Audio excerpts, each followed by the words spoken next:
Amados, essa noite nós estaremos fazendo um estudo das últimas coisas, ou seja, o estudo da morte.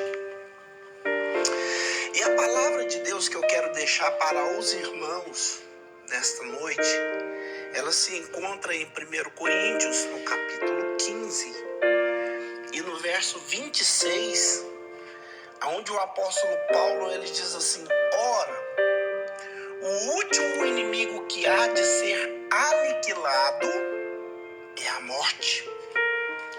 Queridos irmãos, a morte é a separação do corpo, da alma e do espírito, na qual o homem é introduzido no mundo invisível, sem experiência de descrever alguma coisa. E alguns escritores chegam a dizer que esse tal se encontra-se dormindo, né? João capítulo 11, versículo 11. João diz que fala sobre um sono. E Deuteronômio capítulo 31, 16 também fala que é um sono, né? Que ao desfazer na casa terrestre, também pode comparar esse corpo como um tabernáculo, que nos diz 2 Coríntios capítulo 5 e no versículo 1. 2 Pedro capítulo 1 e versículo 4, Pedro já fala assim: Deus pedindo a alma. É Deus que está pedindo a alma.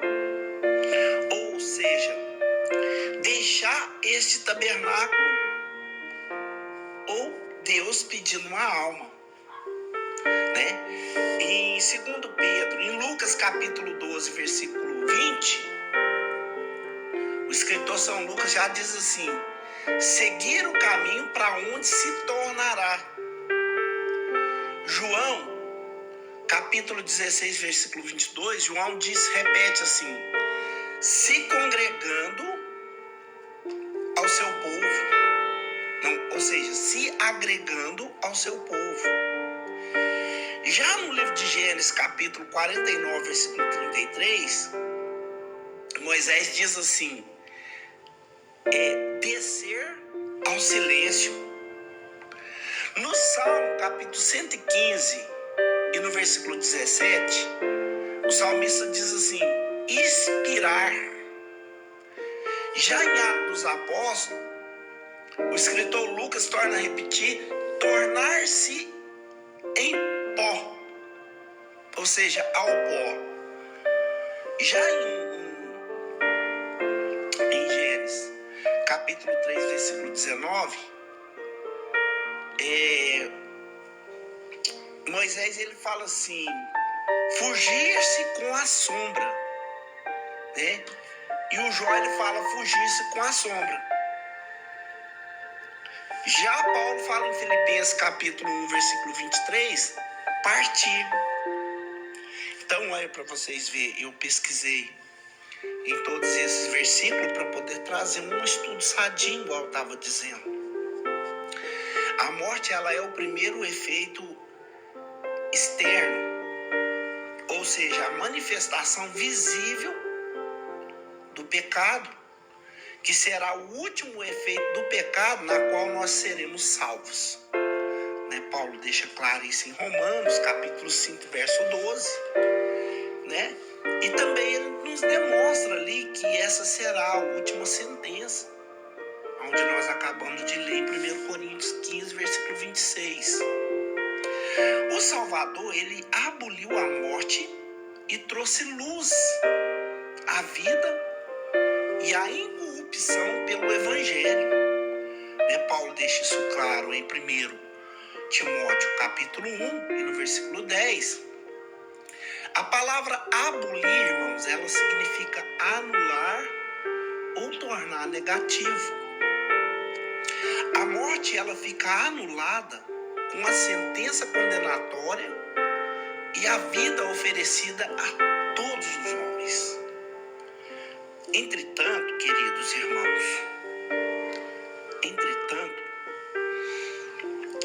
embora a morte física física ela continue a se manifestar, ela torna-se uma porta que conduz à vida para aquele que aceita Jesus. A qual a conexão entre a morte e a doutrina da imortalidade, nós temos aí uma pergunta: qual é a conexão da morte e da doutrina da imortalidade? Há dois termos: imortalidade é incorrupção, que se usa uma referência, ressurreição do corpo. 1 Coríntios capítulo 15, e no versículo 53 e 54 falam a respeito dessa ressurreição que todos nós teremos um encontro com ela. A imortalidade, ela significa não estar sujeita à morte. E nas escrituras emprega-se em referência ao corpo e não à alma. Porque o detrimento é o corpo, que vai entrar em detrimento, que vai encontrar-se com a sequela das suas escolhas. Embora esteja aplicando a imortalidade da alma, mesmo assim, os cristãos estão sujeitos à morte por serem mortais, os seus corpos. Depois da ressurreição e do arrebatamento da igreja, os cristãos desfrutarão de uma imortalidade, isto é, receberão um corpo incorruptível, um corpo glorificado, que não estarão sujeitos à morte. E o ímpio? Os ímpios também serão ressuscitados. Mas isso quer dizer que eles desfrutarão da imortalidade do corpo? Alguém pode estar perguntando. E a resposta é não. A sua inteira condição é a de morte e de separação de Deus. Embora tenha a existência, mas não gozaram da comunhão com Deus e nem da glorificação do corpo, na qual constituiu a morte. E nessa morte, não, a imortalidade do corpo incorruptível não lhe alcançarão. Então, conscientemente, existirão uma condição de sujeição à morte. A sua ressurreição não é uma ressurreição de vida, mas é uma ressurreição para condenação. Isso está em João, no capítulo 5, no verso 29. Irmãos, tudo que eu vou falar com os irmãos aqui agora é algo que eu estudei com muito zelo, com muita precedência, com muita atenção. Eu até estive lendo um livro de um rapaz aqui, eu vou sair um pouquinho do texto, que ele chama Jonathan Edwards, que o nome do livro é Pecadores na Mão de um Deus Irado.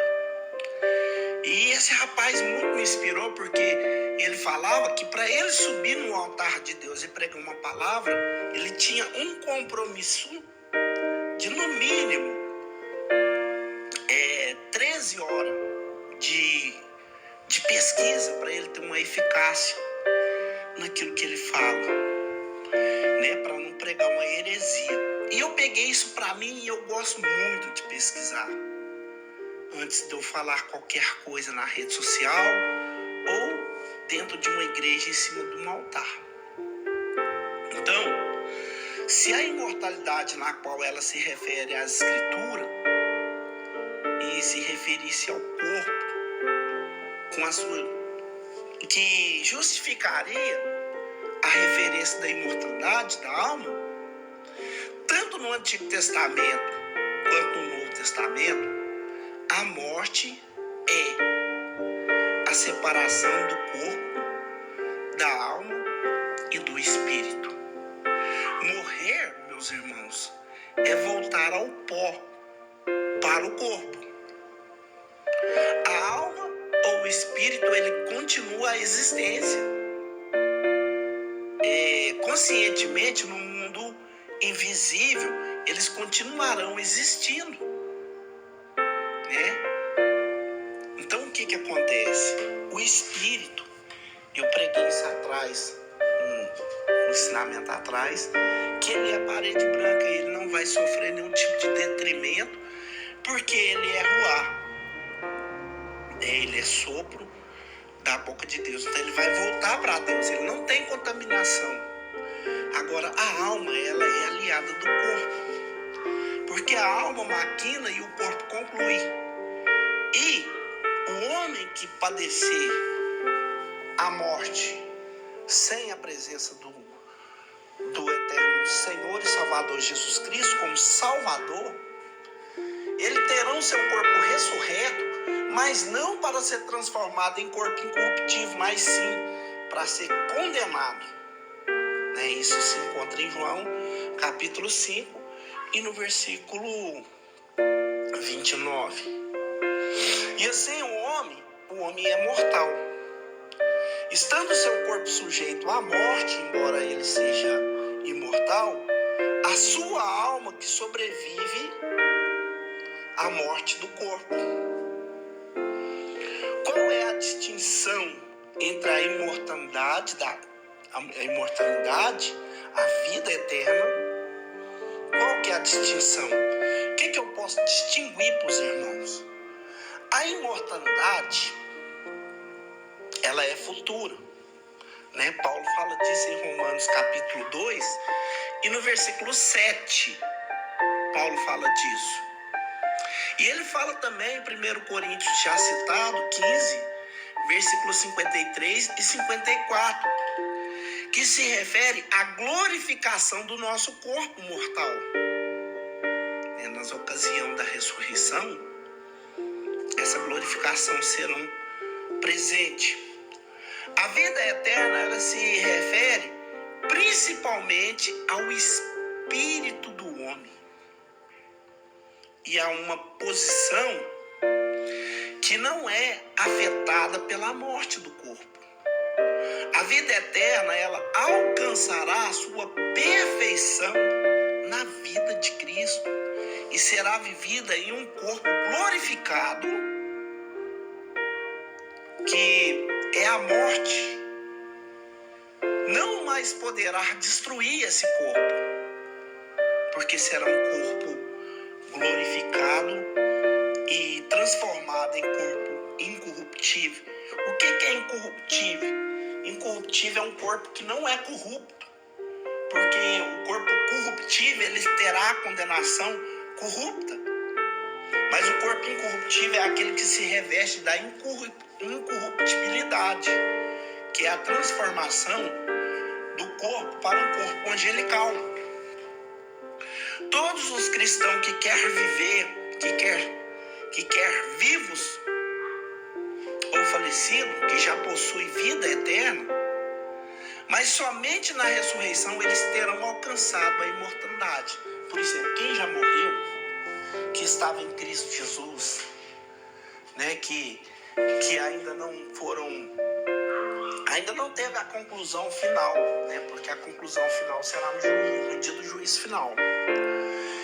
Eles estão num sono profundo, descansando em um descanso eterno, né? No último dia vai haver uma conclusão, né, que será um estado intermediário. E pela a frase, o estado intermediário, eu quero dizer que o estado dos mortos, no período entre o falecimento e a ressurreição, a Escritura, a Bíblia, ela tem várias opiniões. Quais são essas opiniões? Devemos observar que o justo, ele não receberá a sua recompensa final, nem os ímpios o seu castigo final, enquanto não se realizem as suas respectivas ressurreições. ressurreições. Ambas são classe que estão no estado intermediário, aguardando esses eventos. Do cristão falecido, né? Eles vão estar com o Senhor, mas eles ainda não vão receber o galardão final. Eles irão sim se safar da condenação, mas não serão galardoados.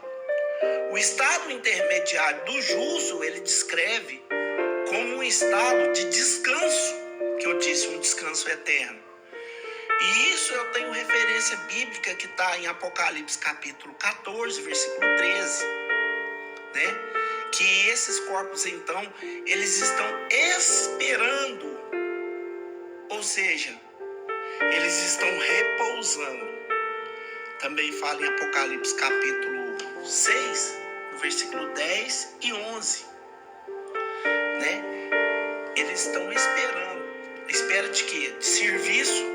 Serviço para quê? Para servir. Apocalipse capítulo 7, versículo 15.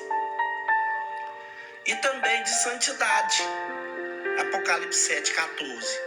Os ímpios também passam para um estado intermediário, onde eles estão aguardando o castigo final, que se realizará depois do juízo do grande trono branco. Quando a morte e o Hades for lançado no lago de fogo e Deus tiver concluído, aí eles vão receber juntamente o castigo por causa das suas falhas, dos seus pecados, dos seus declínios. Então, o homem e a mulher de Deus que serve a Deus e anda debaixo da perseverança da doutrina do Espírito Santo, ele tem que se preocupar com uma coisa. Ele tem que se preocupar em não perder o Senhor de vista, em não perder a santidade do Senhor. Sabe por quê? Porque o que vai nos absolver, o que vai nos condenar, é o nosso estado atual. É o nosso estado atual. Por isso que nós não devemos condenar ninguém. E por isso também que nós não devemos absolver ninguém. Né? Porque tem pessoas que falam assim: ai, coitado, fulano morreu, era uma boa pessoa, que Deus dê para ele um bom lugar. Então, quer dizer, não é Deus que vai dar para a pessoa um bom lugar. Não é Deus. É a pessoa que decidiu a viver. A vida que ela escolheu a viver é a vida que vai trazer para ela o seu retorno. Ou seja, o seu galardão. Né? Porque na verdade,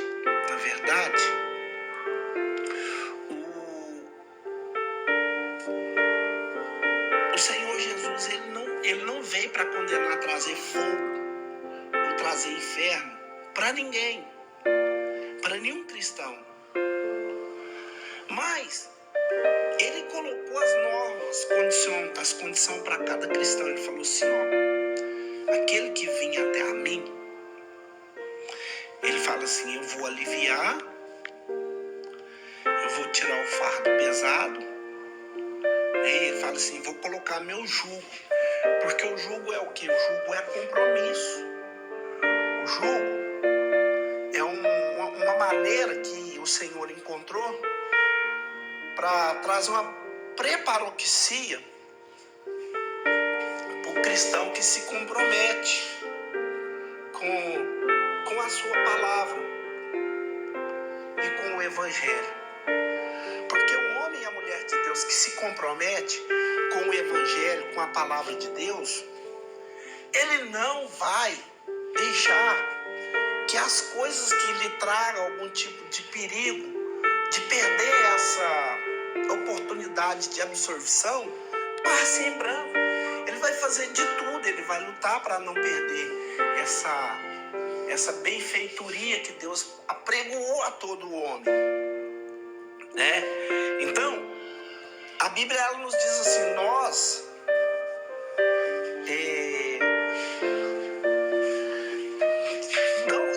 não devemos ignorar acerca daqueles que já dormem, né? Porque tem pessoas que também acham que a ressurreição ela não vai acontecer. E nisso nós temos 8 verdades bíblicas acerca da morte. A morte ela é um inimigo, igual eu li aí, né? Que o apóstolo Paulo falou assim, olha, o último inimigo a ser exterminado é a morte, né?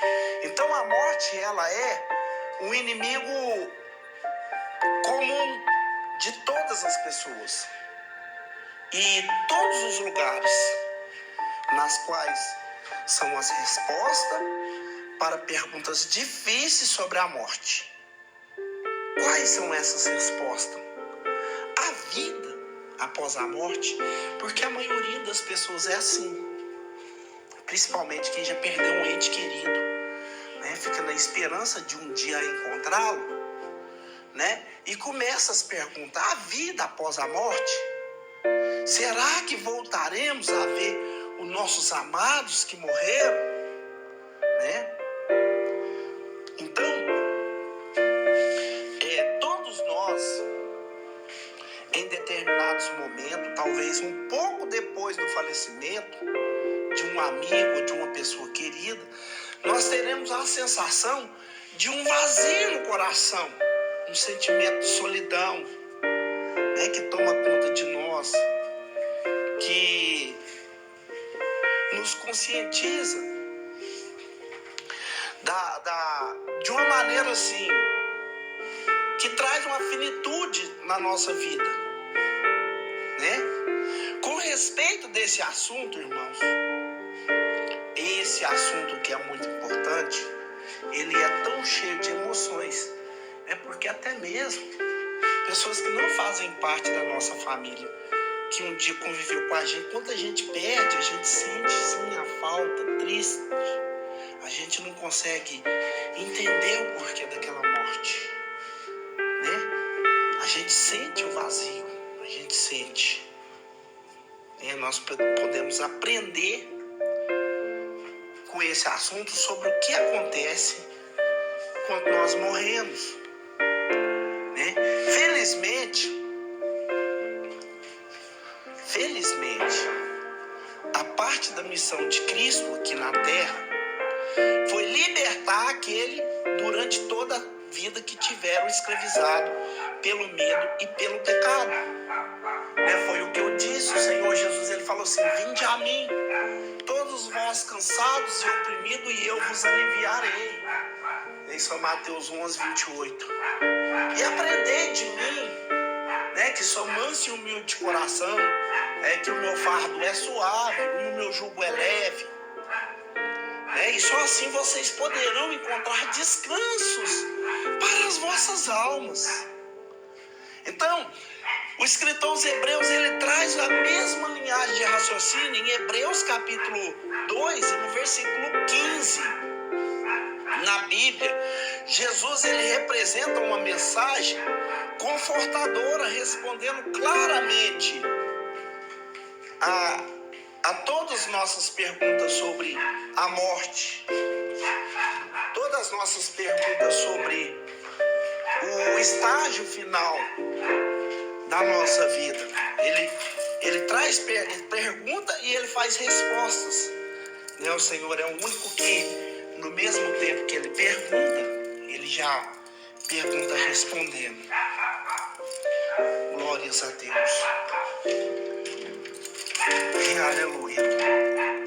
Então, o Senhor Jesus, de maneira que ele vai perguntando, ele já vai respondendo, e ele já responde de maneira que nós conseguimos entender que nós fomos feitos por Deus. Foi Deus que nos colocou aqui nesse universo para confiabilizar em nossas responsabilidades uma missão, né? E esta missão, para nós entendermos a verdade, sobre a morte. Pra gente passar isso para as pessoas, igual eu tô fazendo agora. Pra gente alertar as pessoas qual é o aguilhão da morte. E qual é a consequência dessa morte. Nós precisamos começar do princípio a ver de uma maneira em que nós fomos feitos para nós entendermos essa verdade. Né? Então, lá no livro de Gênesis capítulo 2, no versículo 7, a Bíblia fala assim: o Senhor Deus formou o homem do pó da terra e soprou nas suas narinas fôlego de vida. E o homem tornou-se alma vivente. Na criação, Deus formou Adão do pó da terra e ele tinha um cérebro em sua cabeça para pensar, sangue em suas veias, pronto para correr. Então Deus soprou nas suas narinas o fôlego de vida e Adão se tornou-se alma vivente. Note, queridos irmãos, cuidadosamente, que a Bíblia ela não diz que Adão recebeu uma alma. Ao invés disso, ele diz que o homem se tornou uma alma vivente. Quando Deus ele deu esse fôlego de vida a Adão, a vida começou a fluir de Deus. O próprio Deus é a vida que flui em nós. Aleluias. E essa junção do corpo com o fôlego da vida, ele tornou Adão um ser vivente, uma alma vivente, né? E por essa razão, meus amados irmãos, nós poderíamos escrever uma equação fundamental de ser humano da seguinte maneira: pó da terra, mais fôlego de vida, mais alma vivente. Ou seja, corpo sem vida, fôlego de Deus, ser vivente, né? E cada um de nós tem um corpo, tem uma mente racional. Enquanto nós continuarmos a respirar, nós seremos vivos, almas viventes. O que acontece, então, quando tudo isso acaba, quando a gente morre, né? Que é a tristeza que eu estava falando. O que acontece? Essa é a minha alegria, falar disso, para que as pessoas entendam o porquê que Deus requer a nossa fidelidade. Né? Porque Ele não quer que a igreja dele esteja cheia, que ele seja aplaudido, que ele seja o centro das atenções, o melhor Deus de todos os deuses. Não, Deus não quer aplauso, porque se nós aplaudirmos ou não, Ele já tem os anjos lá no céu, que fazem isso dia e noite, incansavelmente. Né? Então, o que o Senhor Ele nos mostra?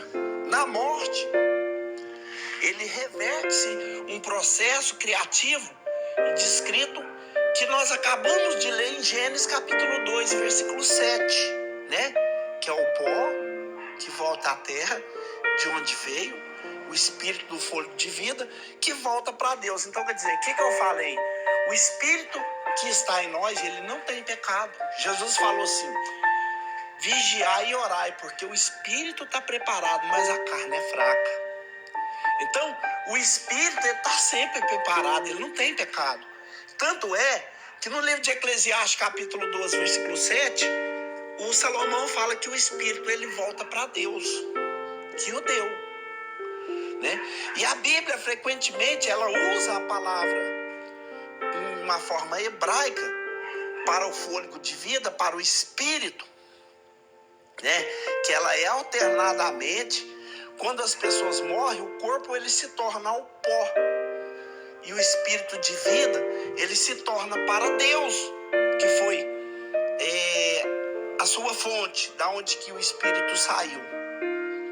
Mas o que acontece com a alma? É isso que é a minha explicação nesse comentário, nessa introdução. Não é tão certo como eu vivo, diz o Senhor, né? E se quem quiser me acompanhar, está em Ezequiel 28, versículo 3. O Senhor diz assim: tão certo como eu vivo, diz o Senhor, Deus, todas as almas são minhas. A alma que pecar, essa morrerá.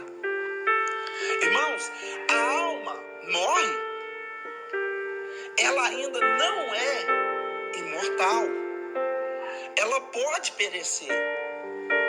A equação derivada de Gênesis capítulo 2, no versículo 7, ao sermos feitos por Deus, Deus faz um caminho reverso na morte. Presta atenção, Gênesis capítulo 2, versículo 7, porque é isso que é a minha finalidade. Olha aqui, Gênesis 2, versículo 7, pó da terra, fôlego de vida, uma alma morta, corpo sem vida, fôlego de Deus, um ser morto. Então quer dizer, Deus tirou o fôlego, acabou o prazo. Mas o espírito continua com Deus. Por quê? Porque ele não tem que enfrentar o julgamento, ele é partícula da parte de Deus.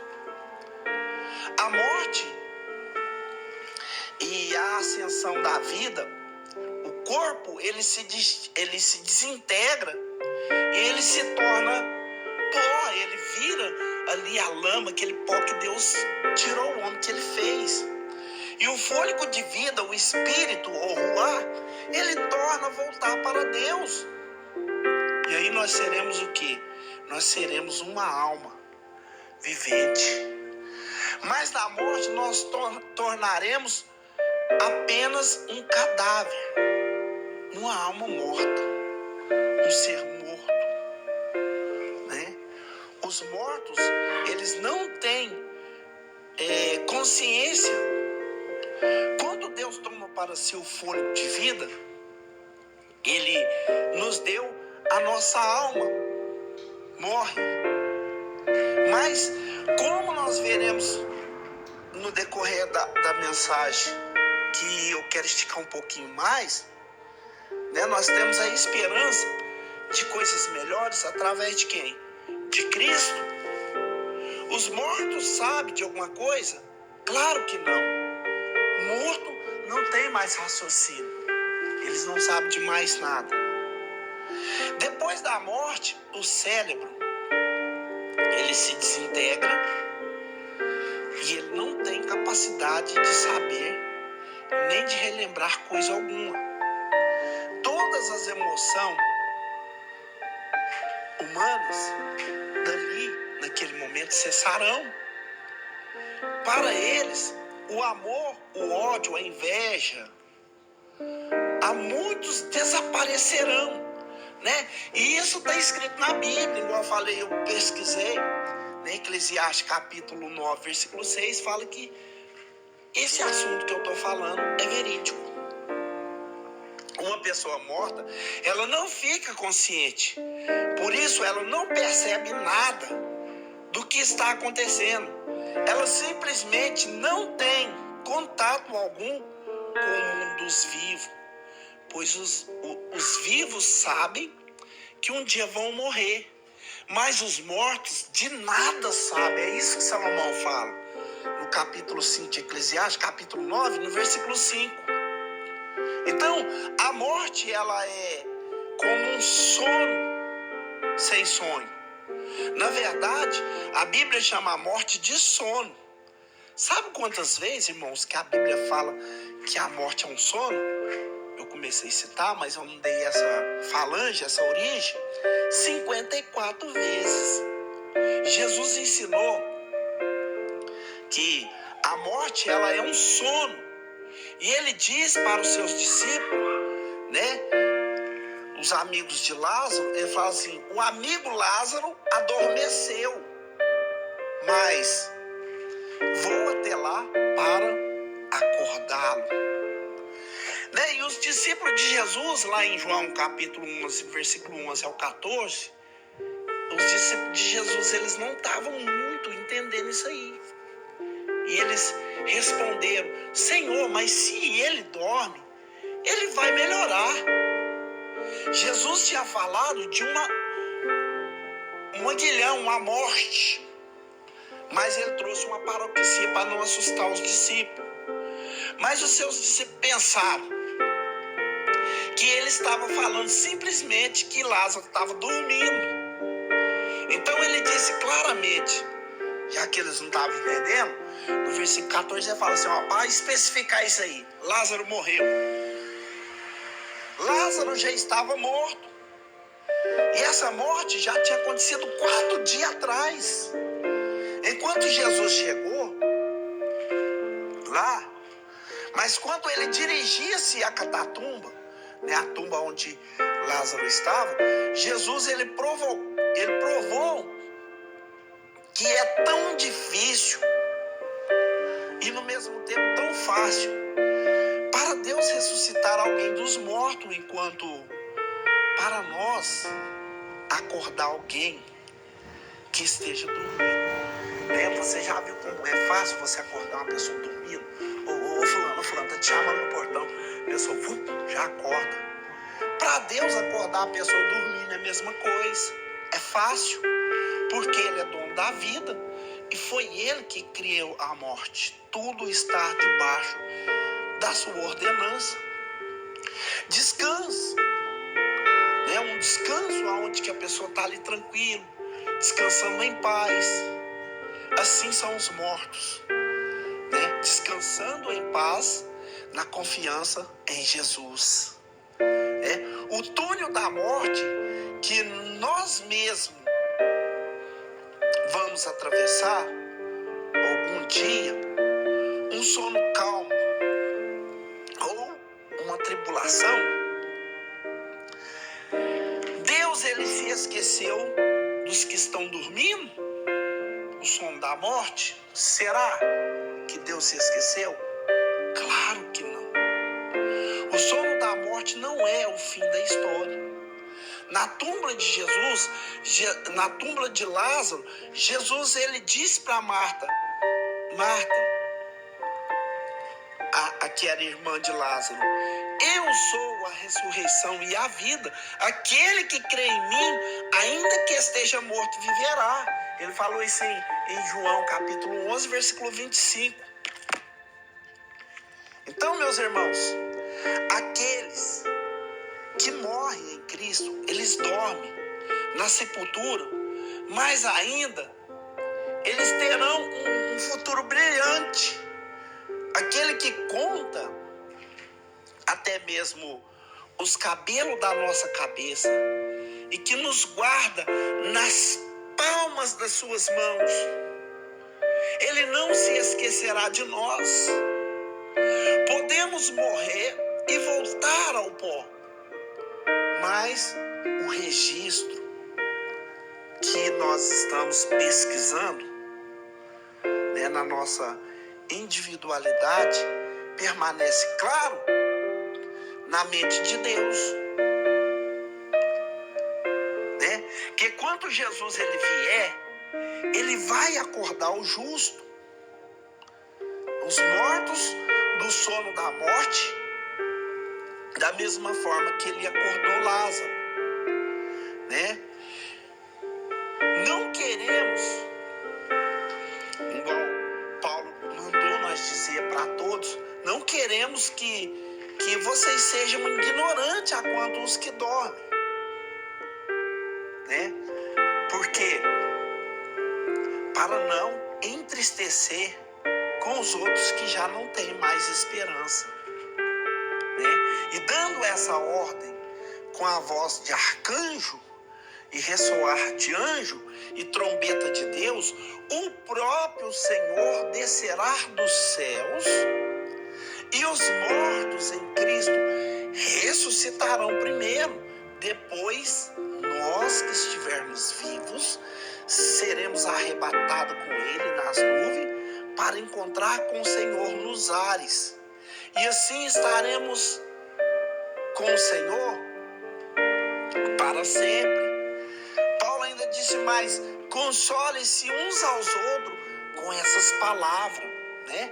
1 Tessalonicenses 4, do 13 ao 18. No dia da ressurreição, o túnel da morte se aparecerá, mas como um breve descanso. Os mortos têm uma consciência do que está acontecendo. Aquele que aceita Cristo como seu Salvador será despertado do sono pela sua maravilhosa voz e também com a sua vinda e também com o toque da sua trombeta e o despertar da sua gloriosa graça. E a esperança da ressurreição, ela não é a única que temos, mas também a esperança de um lar celestial. Jesus disse: eu vou preparar a morada. Então, quer dizer, nós estamos aqui de passagem, no qual Deus, meus irmãos, Ele prometeu que aqui nós ia ter muitas aflições. O que Ele diz no livro de João 16, 33? Filhinho, eu tenho dito isso para vocês, para todos vocês aí, que no mundo vocês vão ter aflição, mas que vocês em mim tenham paz.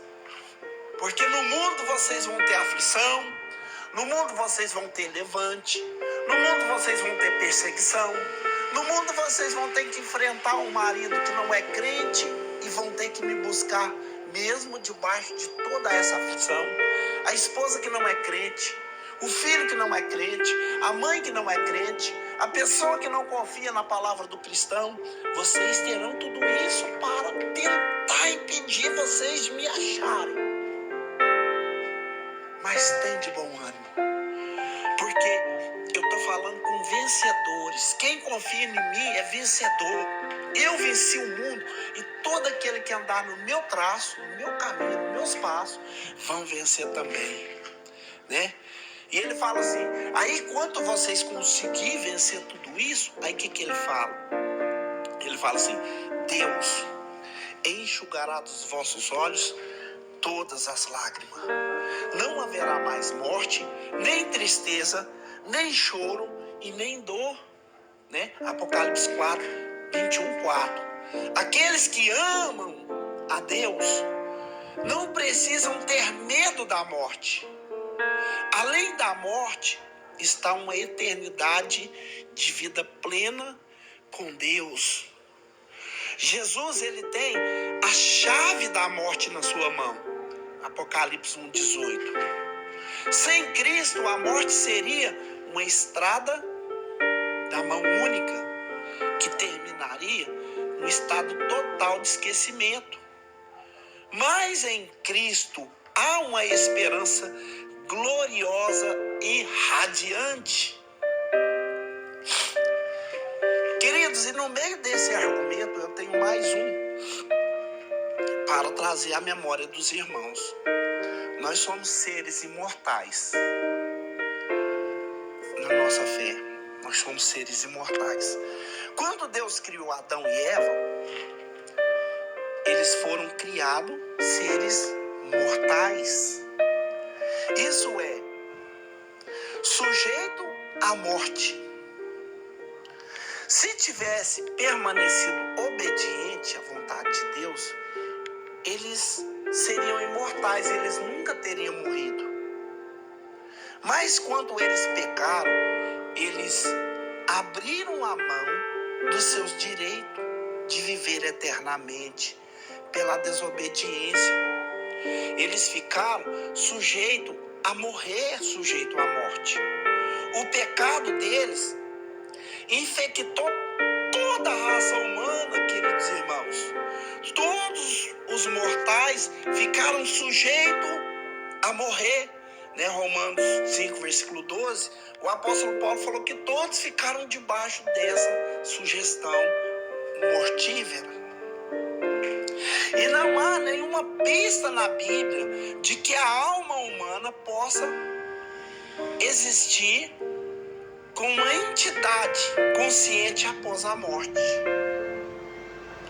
A Bíblia, meus irmãos, nenhuma vez descreve a alma sendo imortal. Isso é, sujeito à morte. Mas mortal, quer dizer, porque a alma, ela não morre, ela é eterna. Ela vai viver eternamente. Do mesmo jeito que ela vai viver eternamente com Cristo, ela vai viver eternamente sem Cristo. Jesus, ele falou bem claro que o homem e a mulher que rejeita Cristo, eles terão uma ressurreição, mas uma ressurreição para castigo e condenação eterna, que viverão eternamente em um lugar de intensas trevas, escuridão, aonde o fogo nunca apaga e o bicho nunca morre. Ou seja, quem aceitará Cristo para ser transformado no corpo incorruptíveis, corpo angelical, para morar na eternidade com Deus, eles nunca mais verão a morte. Mas aqueles que não aceitaram o Senhor Jesus e rejeitou a luz da vida em vida, então eles serão arremessados também na morte, e a morte eterna.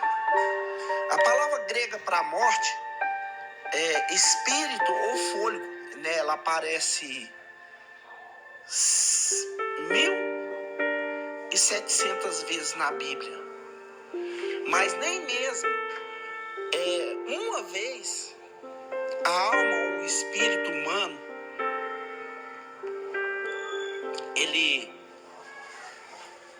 ele pode trazer essa existência, né? Deus, ele é o único que vai existir para toda a eternidade e que vai galardoar todos, homens e mulheres, que estiverem debaixo da obediência, né? Porque a Bíblia diz que a ascensão, a existência física, biblicamente falando, o ser humano, ele é uma unidade complexa, constituído por um lado material e o outro espiritual. Por isso que nós vamos buscar a Deus, por isso que nós apresentamos culto ao Senhor. E dessa unidade, a medida da vida, ela cessa no corpo físico, né? A Bíblia, ela fala da morte várias passagens, muitas vezes. Essas passagens, elas destacam, né, a morte como simplesmente a perca da vida, né? Igual nós vemos em João capítulo 13 e no versículo 37 e 38, né? Mais um texto bíblico que ele é emblemático nesse sentido, né? Que é registrado aqui no capítulo 12, né? Nós temos também o livro de Eclesiastes, que é rico, Eclesiastes 12, que é rico em explicação. E nele o autor, ele descreve que o pó vai voltar para a terra. Ele vai voltar para a terra como era. E o espírito, ele vai voltar para Deus igual. Nós já passamos, eu já expliquei. Então o versículo, ele é interessante porque ele afirma de uma forma muito clara a natureza da morte, sendo a separação do corpo e do espírito. Mesmo entendimento é reafirmado no Novo Testamento, né? Tiago, ele diz que sem o espírito o corpo está morto. Tiago capítulo 2, e no versículo 26. A questão da morte é abordada dentro da teologia de uma forma sistemática, né? A matéria dessa morte, por isso que eu falei que era estudo das coisas, que é chamado de escatologia. Escatologia é estudo das últimas coisas. E dentro da sua subdivisão geral, ela é denominada escatologia. E nós temos 3 tipos de morte. Já estou encerrando. Vou encerrar agora 3 tipos de morte na Bíblia. A Bíblia, ela não fala apenas da morte física. Na verdade, ela fala da morte física. Na Bíblia, ela fala de outros 2 tipos de morte, né, que é a morte espiritual e a morte eterna. Então, enquanto a morte física, ela é a separação do corpo, do espírito e da alma, a morte espiritual é a separação entre o homem e Deus. E a morte espiritual, ela é uma realidade quando a pessoa ainda não está viva fisicamente em seu estado de morte. O espiritual, o homem, é incapaz de fazer o bem espiritual. Inclusive, meus irmãos, fora de Cristo, a morte espiritual está presente. A morte espiritual está presente a todos os homens. Todos que estão vivos em cima da terra sem Cristo estão mortos espiritualmente falando.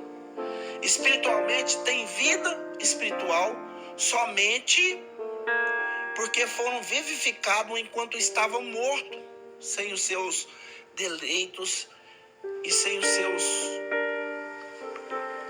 delitos e pecados, né, que fala Efésios capítulo 2, versículo 1 e 2.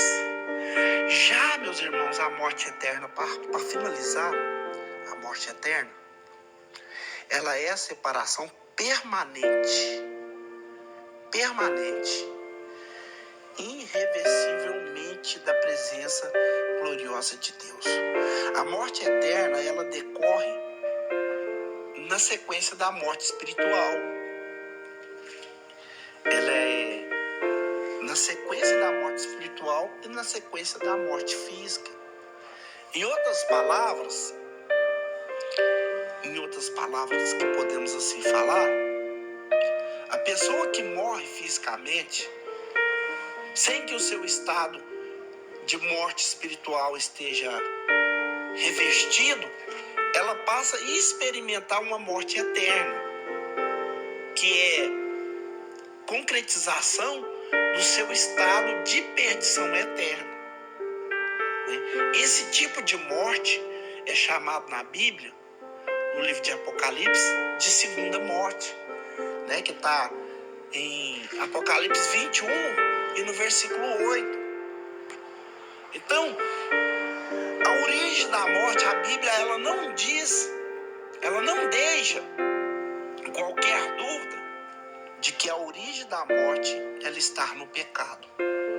O sentido de que o resultado do direito do pecado trouxe a morte ao mundo, né? O apóstolo Paulo, ele fala sobre isso. Ele escreve que por um só homem entrou o pecado no mundo.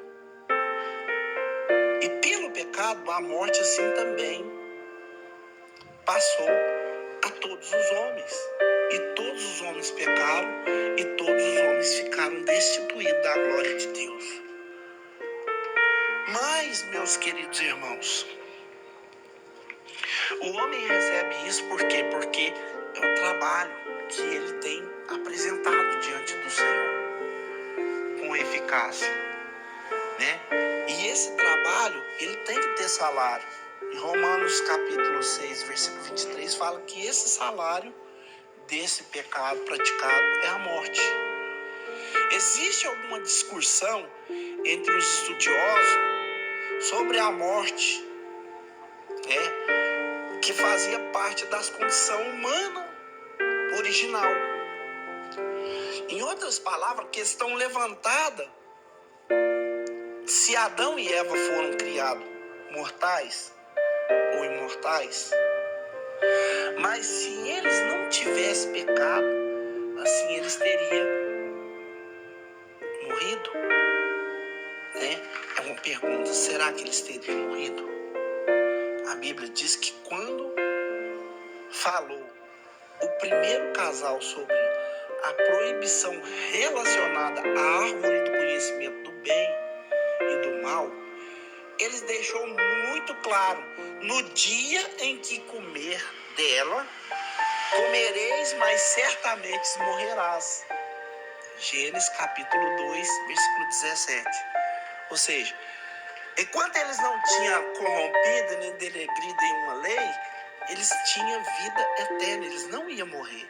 É óbvio que essa ameaça, ela não conclui apenas a morte espiritual, mas também a morte física, já que o caminho da árvore da vida foi bloqueado, que Deus colocou uma espada flamejante e o querubim para vigiar a árvore da vida, né? Então eles agora estavam sujeitos à morte eterna.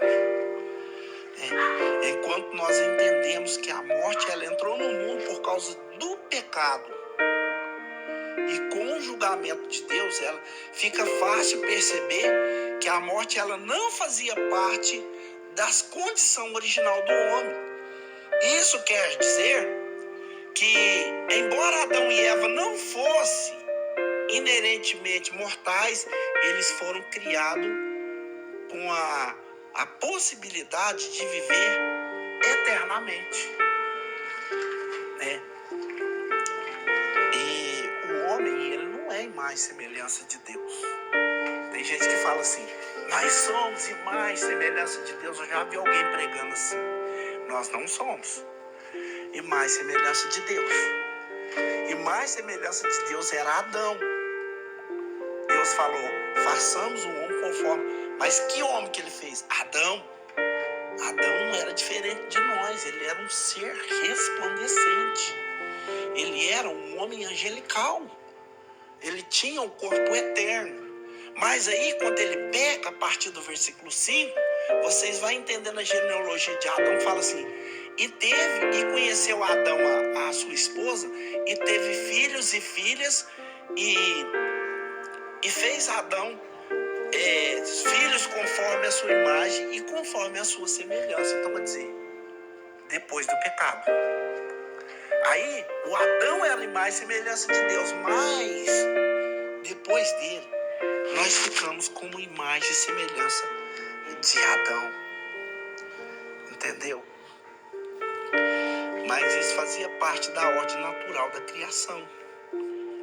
Então, meus irmãos, a morte, ela é uma consequência do pecado.